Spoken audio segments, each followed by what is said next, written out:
everybody, I'm back. We are just about to start our next panel. I'm waiting for the panelists to arrive and then we'll add them in. We'll give everybody a couple of minutes to get in here. Hello! There we go.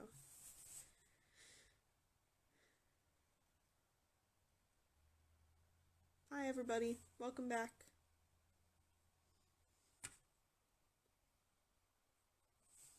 There we go. Ready. Get this connected and then we'll be good to go. Oh, I think my camera's turned over. Oh, yeah. There it is. Hello. Hi.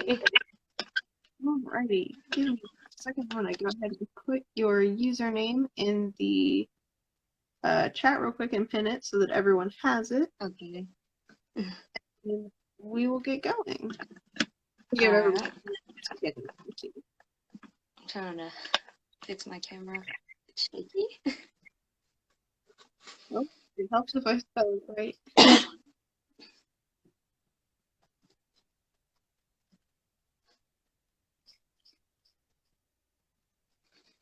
Hi, everybody. Welcome back. And if I spell this wrong, please let me know so that I can. Oh, it's okay. I get my name pronounced wrong all the time. Well, it doesn't want to let me pin it in the chat, but it is in there for everybody. Okay. All right. So, welcome back, everybody, to our third panel of the day. This one is going to be Cosplayers with Disabilities Service Dog Edition. This is our host. Everybody say hello. So you can follow them on Mustard the Custard on Instagram. Do you have any other handles that they should know about? Oh, I'm sorry, what? I was zoned out. No, you're fine. I was just introducing you. Do you have any other handles or anything that anyone should follow you at? Not that I know of. This is mainly what I use. Okay, yeah. We're going to give everybody just a couple minutes to get in here. We've got plenty of time, so okay. Gives a chance to get logged in. Because I know not everybody's going to be here right at 5:45 or whatever their local time is. But if you'd like to introduce yourself, kind of talk about yourself for a couple minutes, then gives everybody a chance to get in before we get started. Okay. Well, I see a lot of my friends in here already, so some people know me. My name's Sparkle. I've been cosplaying about 7-8 years now. Well, I got an echo on my end. I've been wanting to host this panel for a while. I did have it introduced to other cons, but due to the virus and canceling con seasons, I haven't been able to actually introduce it. I have been disabled my whole life, and I know I get a lot of comments made based off of stereotypes that people see from movies or read from books and stuff, and a lot of people don't understand the difference between the stereotypical disabilities and the effects they actually have on people. So this panel, I sort of just wanted to express and show to people that there are different ways disabilities affect people, whether it's mental or physical, and that just because someone has something that, may slow them down, that they're not. That echo is really bad on my end. But yeah, I just basically wanted to show people that, there's I've seen a lot of disabled cosplayers in the community, and a lot of people feel like they don't have a voice because they don't have someone representing them. So I just wanted to, personally for me, I know I felt like I never had a voice, so I wanted to try to be that voice for other people if they feel they needed to express something and they couldn't express it the way they needed to. Cool. Excellent. So I don't know if you've been in the other ones, but just real quick for everybody so they know. I will be fielding questions throughout the panel as you talk. That way, if you are focused on presenting and talking, you don't have to worry about answering questions in the middle. Same goes for everybody in the chat. If you, oh, turn the volume down on my phone. Okay, I will do that. Let's do that. I think it's because I have my window open. I'm not for sure. My air conditioning's broke in my room. We'll try it. But either way, if you have a question in the chat and it doesn't get answered right away, know that I have written them down and we will go over them. So don't worry, your questions will get answered. But as far as that goes, I think we're ready to start. So if you want to go ahead, go crazy. Okay. So when I first actually started getting this panel together, it was actually supposed to be more people who was joining. It was going to be more of an interactive panel, but a lot of them could not make it today due to a lot of conflicting issues, so it's just going to be me here. I was going to have my service dog with me, but she's currently downstairs playing, so I don't have her with me, but her name's Mina. She's a pug boy, and she's a medical alert dog more than a service dog, really. Her duties, she helps me with reminding to take my medication. She can, when I'm about to take seizures, she will help guard my head if I was to fall to the ground. She has been trained to either get under my neck to keep me from like hitting my head, or she will turn my head to the side and lay on top of me. I also have, I had back 3 years ago, they found out I had 2 heart conditions, and one of them actually stops my heart in my sleep, and my service dog has now been trained to actually jump on my chest to restart my heart. A lot of people don't realize that with service animals, they're more than just a pet, and they're more than just something that follows you around. It's, hang on just a second. All right. A lot of people don't realize that service animals are more than just a pet. It can sometimes mean a lifeline for someone, and sometimes that can only be their their main way of being able to go out in public. Due to the virus lately, I haven't been able to take my dog out because my family has been afraid that the virus may affect her somehow. So right now, my mom Nim has been my caretaker during this time. Basically, what I wanted to go over in this panel was there's a lot of misconceptions about disabilities and service dogs, and a lot of people think any dog, it has to be, a lot of people think that a service dog, when you think of a service dog, a lot of people think big dogs, German Shepherds, Huskies, things like that.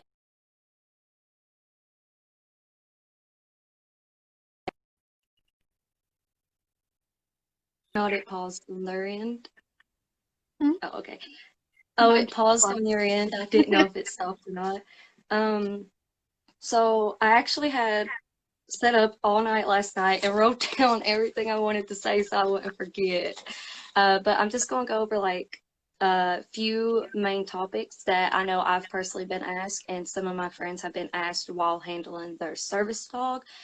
A lot of people ask, well, are service dogs allowed in places such as hospitals, fast food restaurants, restaurants in general? And according to the ADA law, they are allowed in any public place. They cannot be denied any access, as that could mean cutting a lifeline from a person, especially if it's a medical alert dog that reminds them to take medication or things like that. A lot of people also misunderstand that emotional support animals and service animals and therapy animals, things like that, are not the same. Under the general ADA law, emotional support, therapy, comfort dogs, things like that are not actually protected in the ADA law. So if you was to see someone in a store with an emotional support animal, and if they had asked them to leave, then ADA cannot protect them under that law, and they would have to leave. If they was to try to sue, then the law would not protect them, as therapy animals and things like that are not considered working animals. However, some states do actually protect emotional support animals and stuff like that. I know Tennessee, Florida, I think some other states also allow it. I'm not for sure. I know Tennessee allows it in some areas of Tennessee. Like Nashville, for example, they actually allow emotional support animals into some places except things like hotels. Um, Another misconception, um, it's a main issue. A lot of times people think that service animals have to be identified, like there has to be some sort of registration, a badge, or some sort of vest or something to verify that it is a service dog. In the ADA law, there is no registration, so you do not have to register your dog no matter what. If you was to go and move to like apartment housing and they told you you needed a registration to be a registration for your service dog, they need proof that it's a service dog. They legally cannot ask for that as there is no such thing as a verification. A service dog is not registered. The only way you would have to actually have your dog registered is if your state has it where you have to register all dogs, such as like to keep up with their shots, their things like that. That's really the only way you'd have to really keep it. Something just fell off my wall. That's really the only way you'd really have to actually register them. Um, a general question that I personally been asked a lot was, do service animals have to be professionally trained or can you train them yourself? And you can actually train a service dog yourself. However, it is highly recommended by ADA if the dog is going to be things like CPR or medicine alert, things like that, it is highly recommended that you actually get them professionally trained. I got lucky in this department. Some people spend over $2,000 some dollars to professionally train a dog. My papa was actually a dog trainer when he was younger, and he actually taught my dog the basic commands like sit, stay, roll, things like that. And over time, as my disabilities started getting worse and started progressing, I started getting that's when we started training her to do the seizures and the CPR and things like that. Um, Over time, I I've suffered like some brain damage, so sometimes my mind's not really fully there, and there will be times where I will completely go blank and I will randomly walk to places, and she has been trained to lead me back to the house when that happens. Like for instance, I could be sitting here and then one minute I could just get up and go outside. She has been trained to come and pull me as much as she can back into the house or try to get me to a safe place where there are people. Another command is if she can't get me to stabilize when I'm in a seizure or if I'm blacking out or things like that, she has been trained to actually go get someone. And that's another thing I wanted to talk about is some people actually train their service animals to, if something happens to where they physically cannot get up, they can't move, they can't talk, the dog is given a command that they will go and try to find someone to lead them back. And a lot of people a lot of people are taught to ignore a service dog. But if you see a service dog without a handler, the chances are the handler is down somewhere and is in trouble. And when that happens, you want to try to follow the dog because they will lead you back to it. And when that does happen, do not immediately call 911. Check to see if they respond and ask them if, because sometimes a lot of people just black out. It's a normal thing for a lot of people. And sometimes they just get that dizzy spell. They can't hold themselves up. So that is something that a lot of dogs are trained to do, to go get somebody to help them. And there's no reason to call 911 for that if they don't want you to. Um, when you're actually, if you're going into a store, or a store, a hospital, anything in the general public, and if an employee asks you questions about your dog, they are legally only allowed to ask you two questions. They are legally only allowed to ask you, is your animal a service animal? And is your animal required because of a disability? If they ask you to prove any identification of your disabilities or anything like that, it is actually illegal and you can report them for that, as it is considered breaking, I forgot what it's called, confidentiality, something like that. Um,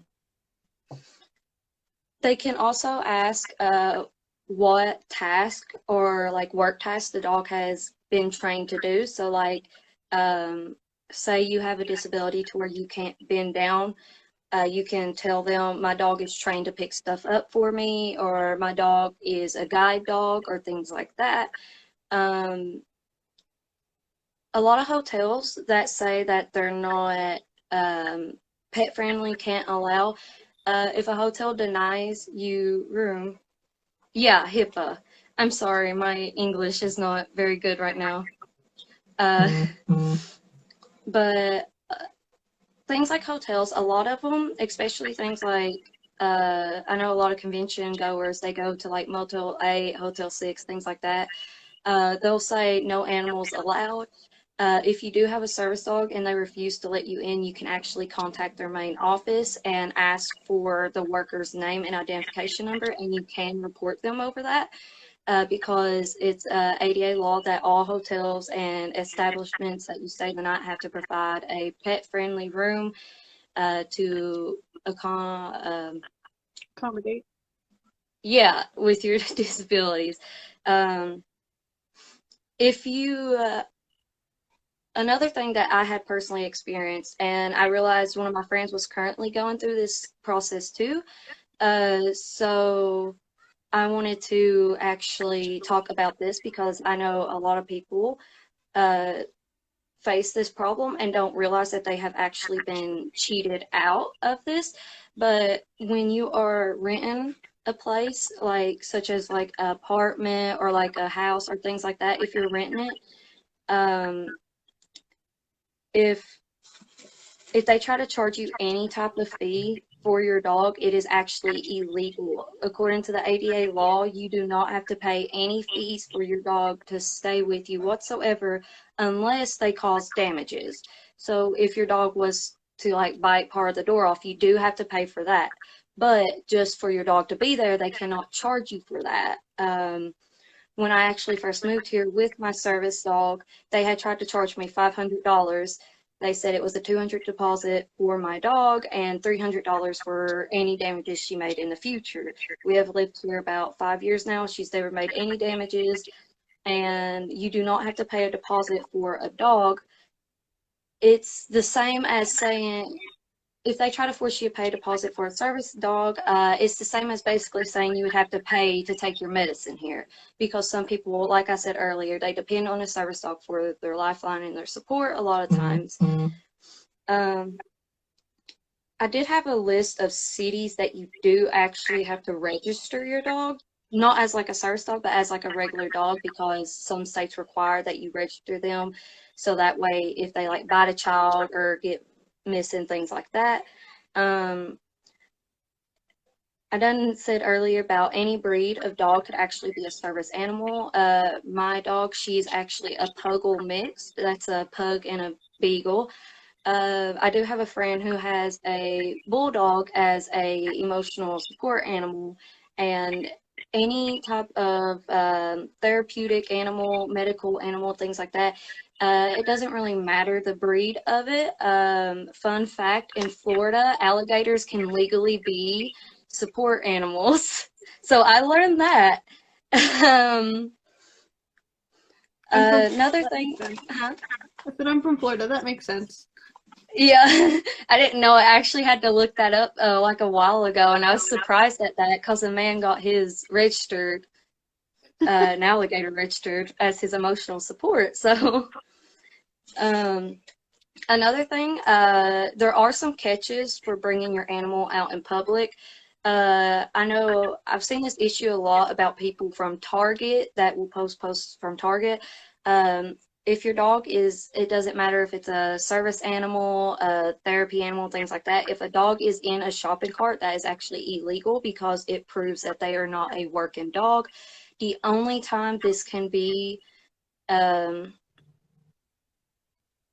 my English is failing me. I'm trying to think of the word. Uh, okay, I'll just skip. The only time it can be like basically looked over is if it's like a glucose dog, like trained to your glucose English, um, like check your certain levels and things like that. There's that's really the only thing. Um, my service dog somehow knows when my blood pressure or my blood sugar drops, and I don't really know. I just know she like lays her head on my wrist, and then I check it, and it's always really low. So in cases like that, if it's where they have to be close to you to check certain levels, they can actually be there. But if it's things like mobility dog or things like that, they are not allowed in the cart. If you go to a restaurant, they can ask you not to feed your dog in the restaurant, and you have to abide by that. They can ask you not to feed your dog in a restaurant as it's considered unhygienic for them. But they cannot ask you to take the dog outside. You can still have it with you, but some restaurants may ask you to not let them like around the table, like in a chair or anything like that. But you are allowed to bring it in. You just have to follow certain rules, like not around the table. You cannot be feeding it and things like that. Um, if you go to places like gyms, fitness centers, or like hotels that has pools or sauna areas, um, the dog is not allowed in the pool whatsoever, but it is allowed in the area. They don't allow dogs in the area because mainly because the shedding and things like that. They consider it unhygienic again because where dogs are seen as not so clean animals. Another thing that a lot of people actually overlook is that the ADA law does not protect service animals for like against religious things. Um, sorry. Like churches, temples, synagogues, mosques, and things like other religious places. Um, they do not have to actually allow your animal in because some religions don't believe in certain animals, and the AD law cannot protect you against that because they believe in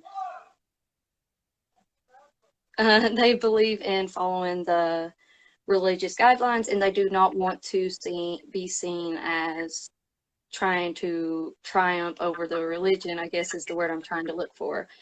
Um, I did have some like facts about like Tennessee and Alabama laws because I know some people, when I was going to do this panel for MTech, some people had actually asked about certain places, but I'll mainly skip over those. Um, another fun fact though is in Alabama, miniature horses can actually legally be a service animal. So you do not have to have a service dog, but you can have a service horse as long as it's a miniature horse in Alabama. So now I'm just going to basically talk about some like general things that like if you see a service dog in public, like what to do and what not to do. Um, a lot of people, I know how exciting it is to see a dog, especially some like little kids. But if you see a service dog and if you see that they're working, please don't try to approach them by like petting or talking or trying to feed the dog. That actually distracts the dog from its work, and it could mean it could be in a life or death situation in some cases. Um, when you speak to speak to a person that has a service dog, you can approach them, but try not to acknowledge the service dog as that's giving it attention and that's given, and they think they get that command that they're off work. And a lot of people don't realize that no matter how professionally trained a dog is still going to have the behavioral emotions of a dog. You cannot get rid of that no matter the amount of training. So, especially if they're younger dogs, I know some people start out training their dogs really young, and that tries to get them, um, as they get older to get out of it. But some younger dogs have the habit of wanting to jump when they see people and things like that. And that is a harder habit to break when they're younger.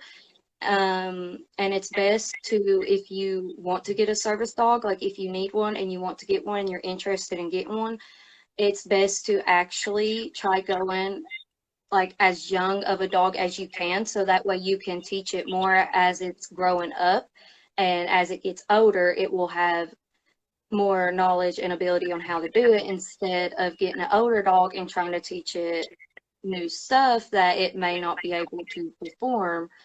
um, Always ask to pet a service dog. Sometimes people will allow it, especially if the dog's not working at the moment, and some people won't. I've personally had people get mad at me for not allowing them to pet my service dog, and I mean it's nothing against the person. For me, it's nothing against the person.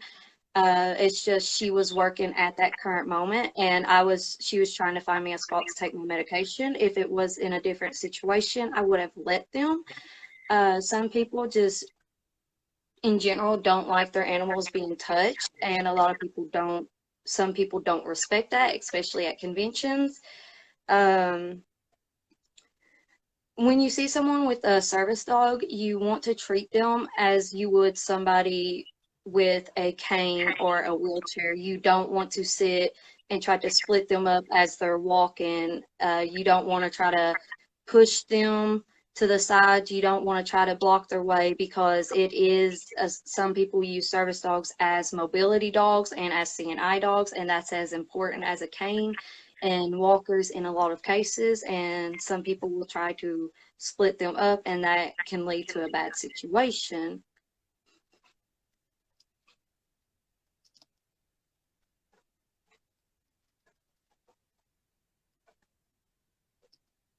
I'm trying to see that question real quick. I got it for I'm you. not Right on. okay. I'm not for sure on that. I would have to actually check. You can actually message me with the area after this if you want. I can check for you. But as far as I know, here in Kentucky and Tennessee, things like that, um, no matter the situation, they have to allow a service dog, especially if it's trained to perform a task. Like some animals are tasked to keep the handler from hurting themselves, or to train, or they're tasked to alert someone when the handler passes out, or things like that. If they do not allow your service animal like that, and they do have it in a crate, and you was to have some sort of attack, you could sue them under ADA law, and they would protect you, because that's your right to have your service dog, and it's illegal to separate the service dog and its handler. Um, that's another thing I was going to talk about. Um, Another thing is people ask about ambulances and hospitals a lot. I get that a lot. They ask, well, can a service dog be in an ambulance? I actually recently, it was actually on the news recently. My friend had actually went through this. Um, they actually have to, no matter what the circumstance is, they have to allow your service dog into the ambulance. The only way they cannot um, the only way they cannot deny your service dog access into the ambulance to ride with you is if it was a disruptive dog, like if it was going to get in the way of them giving you CPR or some type of life support or things like that, or if it would tear up equipment, they can deny you on that. But if it's just for the dog to come and sit in the ambulance, they cannot deny you for that. If you are hospitalized, they legally cannot escort your dog off the property. They have to provide an area for your dog to stay in as long as you're in the hospital. It doesn't matter if it's the same room or if it's like a Creighton area. They do have to actually provide that for your dog. They cannot ask someone to come and pick up your dog. However, if you did want someone to come and pick up your dog while you was in a hospital, that is allowed. But this is just like if you cannot get someone to take care of the dog while you're in the hospital. I know some people live alone and it's hard for them to find someone to actually take care of them, hence why a lot of people depend on a service dog as like a life support, basically. Um, a lot of things It's mainly with really guide dogs, but I've noticed it in a lot of service dogs too. Um, if you walk to the left side of the dog, it normally confuses them and it blocks their view, blocks their concentration. I've noticed a lot of dogs do that. I don't know if it distracts their field of vision or not, but I've noticed a lot of guide dogs. People either walk behind or to the right of them. Sometimes, so if you see somebody walking their service animal or things like that, try not to stand to the left of the dog. You can stand close to the handler if they're okay with that. And the only way I would say you could stand next to the left of them is if the handler says that's okay. I know with guide dogs, some people are really picky because it does sometimes block their vision view of the left turning side. Um, Another thing, I've actually had this problem before at stores in my area. I live in like a really small town. Service dogs weren't really heard of in my town. When I first started taking my service dog into stores after she was trained, I would have friends that would try to come up and hold her harness handle, and that would keep her from doing her work. So try not to touch the dog's leash or its vest or anything like that, as when they have their vest on, they're trained to only listen to their handler. And if somebody else was to grab that, they would take that as a cue as either they're off work, or they would take that as a cue as something was wrong when it may not be wrong. um, if you do notice someone like struggling to walk and struggling to use their dog as a mobility aid, you can ask the handler if they need help. Don't just try to rush up and help them, because that some dogs are trained to be defense dogs, especially if people live alone. Some service animals are actually taught how to protect and attack in certain cases. Um, even it's very rare that people actually train their dogs to protect and attack. That's I've mainly noticed it in people that's blind or has hearing issues or that live alone and or they're always alone, things like that, if they need protection like that. Um, if you go out to eat with someone and they have a service dog, or even if you're just somewhere and you have food or something like that, don't feed the dog table scraps. A lot of dogs aren't actually supposed to eat human food, as it can mess with their digestive system. Um, so if a handler asks you not to feed their dog things like burger, fries, or like chips or whatever, things like that, please respect that, as when you feed a dog, a lot of dogs are on a time schedule on when they can and cannot eat. My dog has got used, I know my dog and some other dogs it was actually training with at the time, they had got our dogs used to eating once every like 2 hours. And if they wasn't hungry when the 2 hours was up, we'd wait like another 2 hours and give them. So some dogs are trained to eat at certain times. And if you break that pattern, it's hard for them to get back used to that pattern. Um, like I've seen this in a lot of issues with service dogs. This next thing, I've actually seen a lot of posts about it. But if you see like a handler like resting or laying down or something like that, and if you see the dog like laying on top of the person or sitting next to it, and you see that it's clearly working, and if you see somebody that's like trying to like call the dog over or trying to whistle at it or pet it while the handler is not looking, uh, it is actually um trying to think of the word. It's preferred for you to actually go and alert the handler that that is happening, because sometimes when someone is having some sort of sometimes some dissociation issues, sometimes feeling faint, things like that, a handler cannot always be aware. And if the dog is trying to work, but there are people behind the handler distracting it, and the handler is not aware, that can become an issue if the owner gets worse. So it's actually preferred for somebody to actually step up and say something. Um, However, if you don't want to step up and say something to that person, you can just go up to the handler, try not to distract the dog. But if you see the handler cannot physically or verbally respond to you, try to get them to before calling any type of emergency things like the police or an ambulance or things like that, as sometimes it could just be something as simple as like an anxiety attack or panic attack or dissociation. So I've also went and looked up some different resources that people can contact if you own a service dog, and if you feel like the law has been violated or discriminated, like if you feel like you have been violated or discriminated against due to your service animal, there are actually some things you could do to report that to get justice for yourself and to protect yourself. If, say, some sort of verbal attack was to happen, if you could get video or photo proof of the verbal attack happening, it actually solidifies your evidence even more, and it makes the case go a lot easier. But however, if you can't provide that, you can provide a time, a date, and a place where it occurred. If it's like at a fast food restaurant or something like that, a place where employees work, you can get the employee name and ask to speak to the manager and get their ID number, and make sure you know the person's full first and last name, and try to describe to in full extent like what the event was and what happened.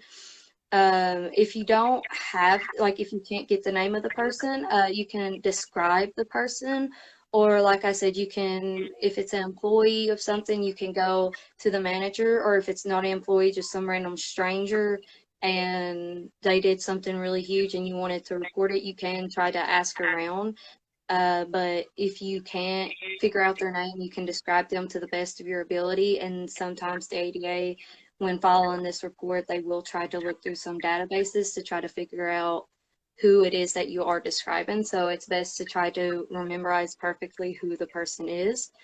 If it's some sort of like attack, or I know some people get in like fights and verbal fights and things like that. If it's something like that, try to like remember what happened and what was said, because sometimes if it's like a case of verbal assault, if someone was to like verbally assault you first, and if you are to reply back to it, sometimes they will not accept that, as they consider it you responding to the case in general, and a lot of times they'll dismiss that, as they'll see you as a willing participant in the argument.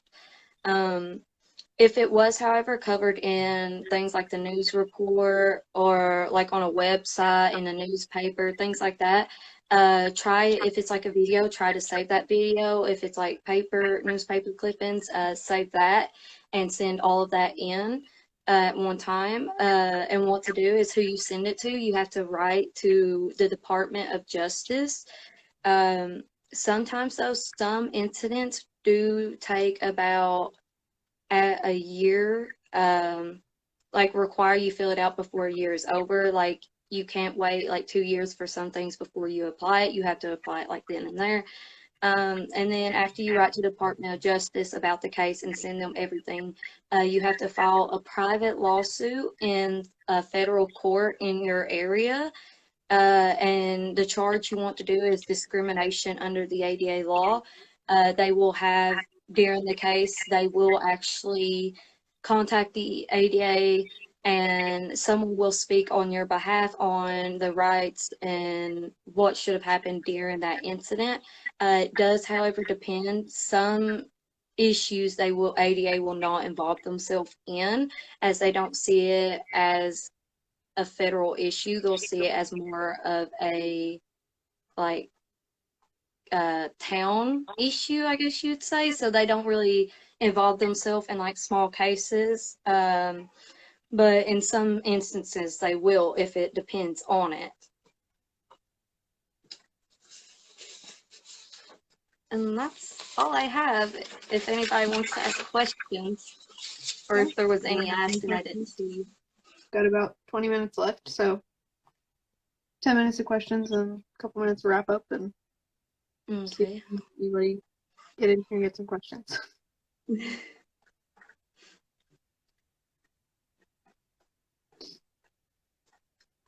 Was there any asked while I was talking? Because I didn't look. There was just the one that you actually already addressed with the rules about buses and maxes. Okay. Yeah, that was the only one that I managed to catch that came up. I've been trying to read them, but then it sidetracks me and I forget what I'm talking about. Yeah, that's why we field them for you. Helps out a little bit with that. But let's see. Yeah. Maybe in here.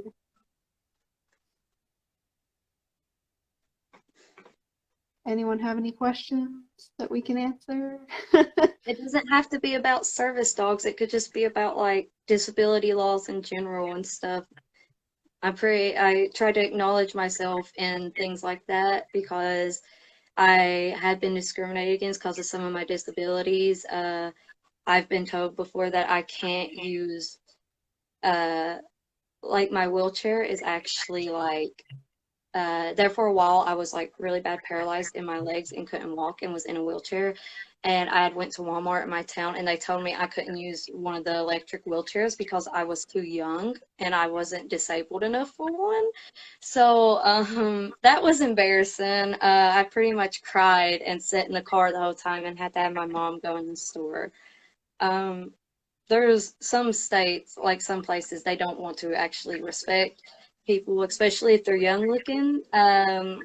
They give on, I've heard pretty much everything. I've heard oh, you're too young to be disabled. You can't have all that stuff wrong with you. You're too young. And people don't realize that just because you're young doesn't mean you don't have issues. And I've noticed a lot of young disabled cosplayers, a lot of them are scared to actually talk about their disabilities, afraid that people will actually accuse them of lying when it's not the case. And I know for me, sometimes I have my good days where it's like I feel good and I can do whatever I want.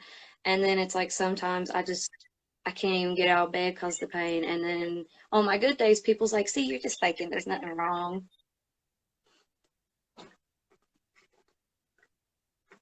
Yeah, I was actually, it was going to actually originally be a 2 hour panel. It was going to be 6 guests. The first part I planned.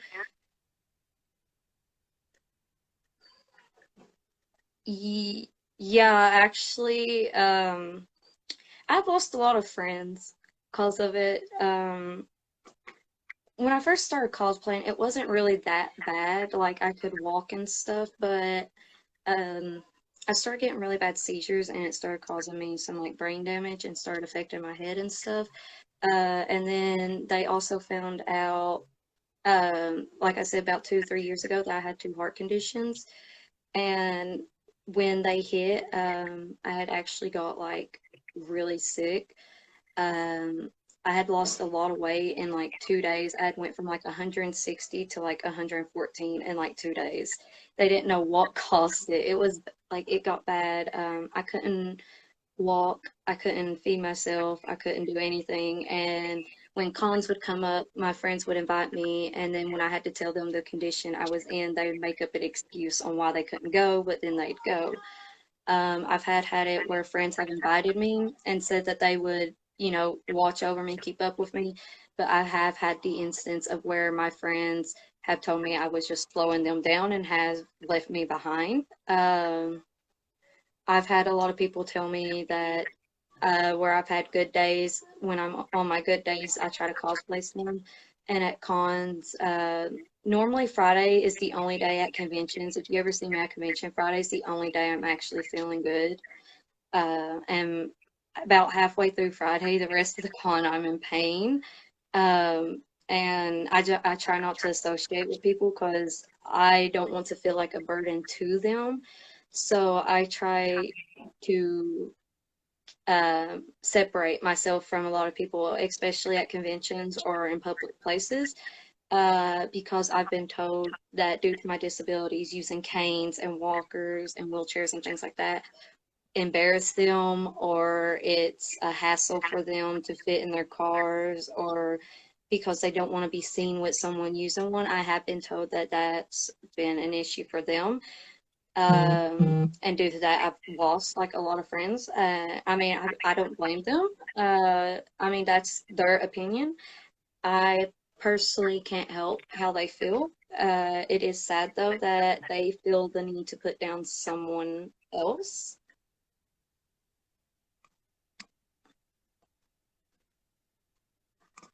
Is that a question? It's a comment for you. Like another issue I have, when I was, I think, 5 or 6, they actually discovered that I had a bone disease called Paget's bone disease. And when I was younger, it actually only affected in my legs, but they had discovered that over the years, it has been affecting my whole body. And what it is it basically makes your bones deteriorate at a quicker speed and makes your bones severely fragile. So if I was to take a simple fall, I could easily break something. So I use like a lot of mobility aids due to that and a lot of braces. I have leg braces that when I wear, I can't bend my legs at all. And I walk stiff, but I would rather do that than break a leg at a con. So, Makes sense.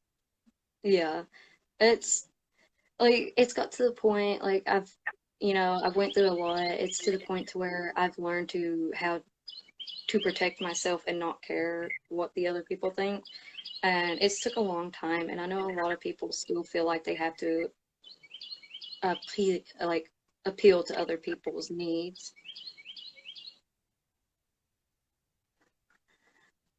That's really sweet. Like, it's like in my area where I live in Kentucky, there's not really that many cosplayers in this area, so a lot of my friends live in other states, and a lot of the people I hang out with don't want to understand the type of disabilities that and how they affect other people. They see it as something that's been taught. Like, some people think panic attacks are something like, scratching yourself, bang your head on wall, things like that, like the stereotypical thing, but they don't want to learn that there's other ways that it affects different people. It's not the same for everyone, and nobody's going to have the same reaction to the same disability.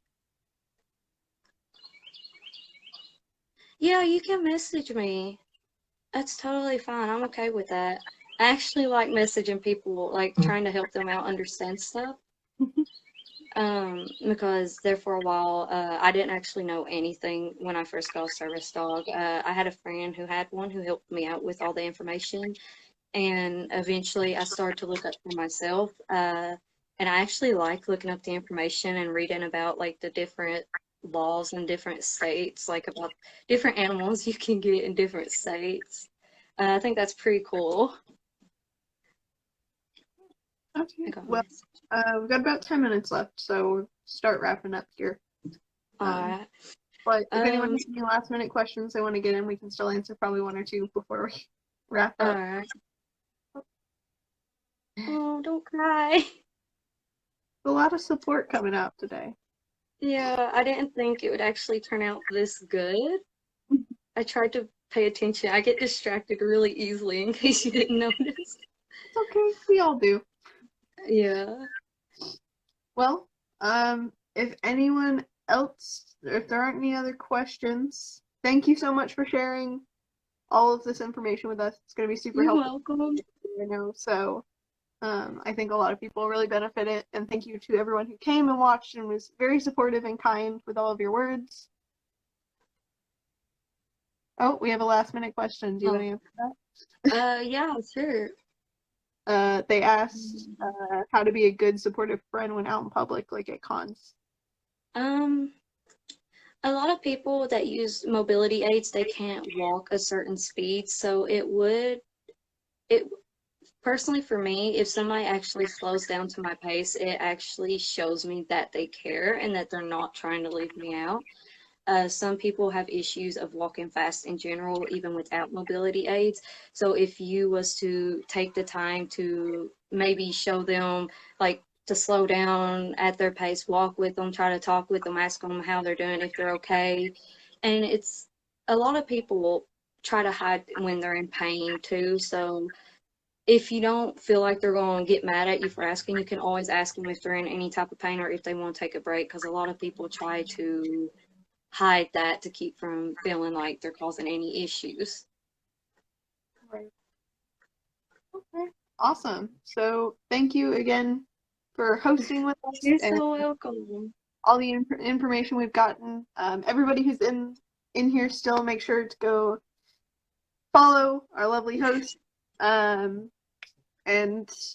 if you have any questions, I'm sure you would be happy to answer Yeah, you them. can. Yeah, just send me a message. I'll answer them best I can. Yeah. Other than that, again, same disclaimer we have on everyone. Okay. Feel free to reach out, follow everybody. We have our shop on the Instagram, so if you've got time between now and the next panel, please feel free to check it out. We've got badges and t-shirts and all kinds of things, and the mask tutorial from the last panel. Our next panel will be roughly an hour from now, about an hour and 10 minutes from now, at whatever your local time is. If you want to see more about what time that is, check out the schedule on the Instagram page. But otherwise, we will see you guys in about an hour. Oh. All right. Have a good day, guys. We'll see you in a little bit.